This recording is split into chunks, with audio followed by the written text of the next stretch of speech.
Dengan keadaan sekarang ni, Adam tak perlukan dia. Adam benci dengan muka dia.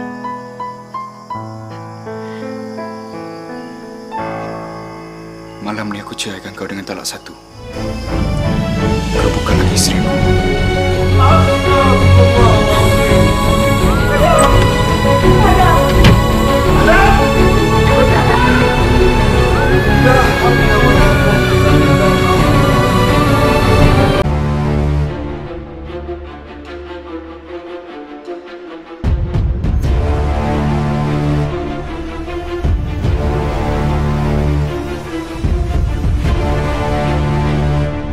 Assalamualaikum warahmatullahi wabarakatuh dan salam sejahtera. Saya Nur Zulaikha binti Cik Zakaria memegang nombor kad matrik di 20202096222 dan saya Nur Safiusna binti Burhanuddin yang memegang kad matrik di 20202097478. Pada hari ini kami akan membincangkan tentang isu penceraian.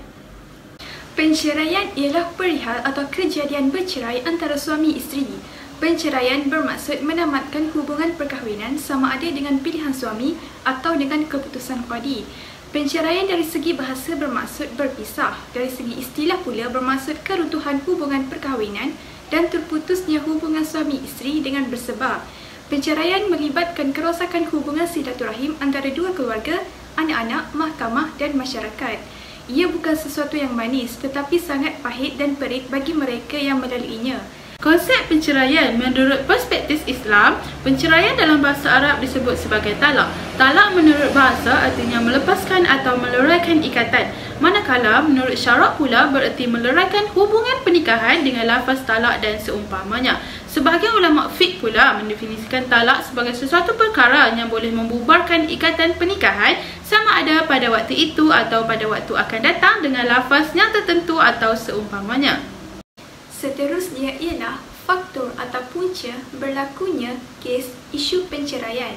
Yang pertama ialah tidak bertanggungjawab. Tidak bertanggungjawab juga berkait rapat dengan tiada persefahaman antara suami dan isteri. Bila tiada persefahaman, pasangan mula rasa bosan dan malas untuk berkomunikasi. Ini menyebabkan mereka terus meninggalkan tanggungjawab sebagai seorang suami atau isteri. Tiada sifat tolong-menolong dalam melakukan kerja-kerja rumah bersama-sama.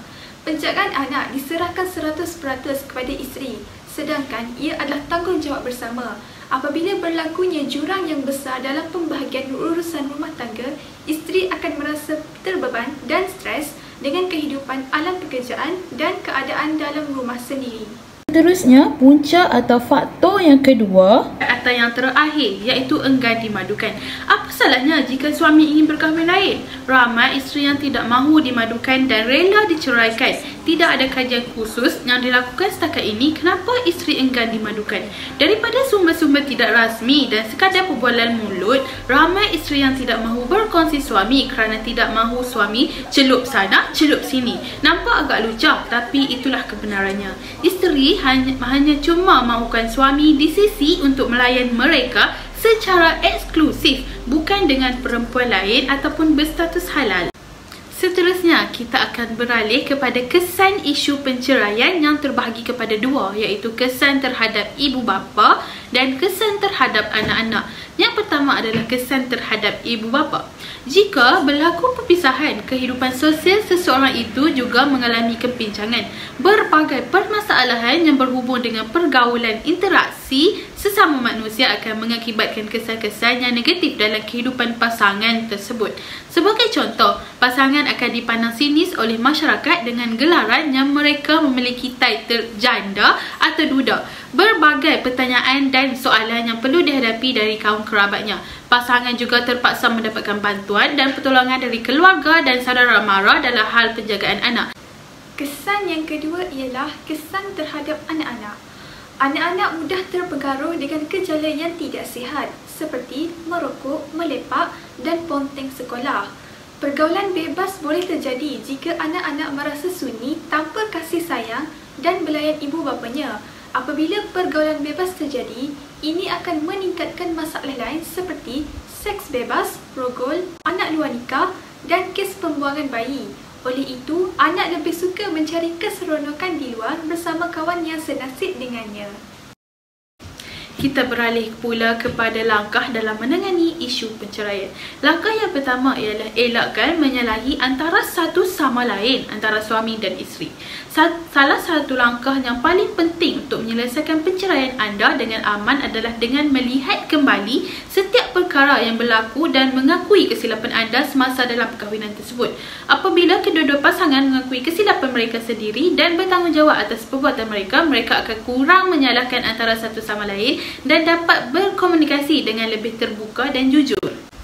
Langkah menangani isu penceraian yang kedua ialah fikir masa hadapan, bukan masa lalu.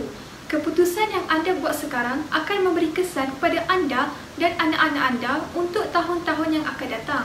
Jadi, jangan dikaburi perasaan benci dan ingin menang. Jika anda masih terlalu geram dan kecewa, dapatkan sokongan dan kaunseling supaya anda tidak mengorbankan masa hadapan anak-anak anda demi ego dan kebencian. Dari siapa yang akan menang dalam penceraian. Tetapi jika anda memberi tumpuan kepada apa yang paling penting seperti anak-anak dan masa hadapan anda, bukan masa lalu yang menyakitkan, anda mempunyai peluang yang lebih baik untuk mencapai penyelesaian yang aman. Pesanan yang saya dapat katakan kepada pasangan yang ingin berhadapan dengan isu ataupun kes penceraian di luar sana ialah, pesanan yang pertama ialah dapatkan sokongan. Walaupun betapa sunyinya anda rasakan, anda tidak berseorangan. Bina sistem sokongan daripada rakan, keluarga atau kaunselor rumah tangga yang dapat membantu anda menangani perasaan yang anda alami dan belajar bagaimana menangani masalah rumah tangga dengan cara yang konstruktif. Apabila anda dapat mengawal emosi anda akan lebih berfikiran terbuka dan memikirkan secara lebih mendalam tentang tanggungjawab sebagai seorang suami dan isteri atau seorang ibu dan bapa dalam keadaan yang lebih tenang dan dapat membuahkan hasil yang positif. Pesanan yang kedua ialah tetapkan matlamat anda. Luangkan masa untuk menentukan apa yang paling penting bagi anda, apa yang anda inginkan, keperluan anda dan perkara yang tidak boleh anda rundingkan sebelum anda membincangkannya dengan pasangan anda. Dengan cara ini, anda lebih jelas dalam menangani rundingan dengan cara yang lebih aman dan fokus. Itu sahaja daripada kami. Kami harap perkongsian tersebut dapat memberikan impak yang positif kepada para penonton. Saya Nur Zulaikha binti Cik Zakaria dan saya Nur Safiusna binti Burhanuddin. Sekian, terima kasih.